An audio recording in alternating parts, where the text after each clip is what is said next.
Les Étoilés des femmes, c'est un projet d'insertion par la cuisine, par la gastronomie. Ça répond à plusieurs constats. Il y a très peu de femmes dans la cuisine. C'est un milieu encore très masculin, même s'il y a beaucoup de choses qui bougent. Le deuxième constat, c'est qu'il y a un très fort taux de chômage des femmes dans les quartiers prioritaires, les quartiers sensibles. Le dernier constat, c'est que la restauration, c'est des structures qui ont énormément de mal à recruter. On appelle ça un métier en tension. Sur une promo, on forme 13 femmes. 13, en fait, c'est pas un nombre qu'on choisit. Parfois, c'est 12, parfois, c'est 13.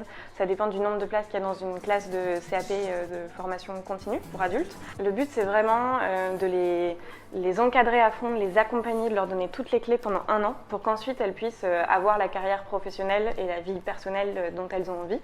Au niveau national, en général, on a 71% de taux d'insertion 6 mois après la fin de la formation et 96% de taux de réussite au CAP.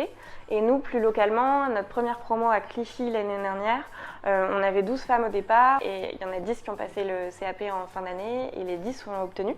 Et là, aujourd'hui, on est en octobre et on a déjà 7 sur les 10 qui ont trouvé un CDI. On avait 12 femmes l'année dernière et les 12 ont des histoires hyper différentes. Chaque histoire est marquante ou touchante pour une particularité. Il y a des femmes qui font ce projet pour voir la fierté dans le regard de leurs enfants. Ça, je trouve ça hyper touchant. C'est vraiment le moteur toute l'année. C'est une année hyper difficile et toute l'année, elles tiennent parce qu'elles sont fières de partir le matin en formation, elles sont fières le matin de partir en stage et de rentrer le soir, de raconter leur journée. Et ça, c'est une motivation incroyable, je trouve.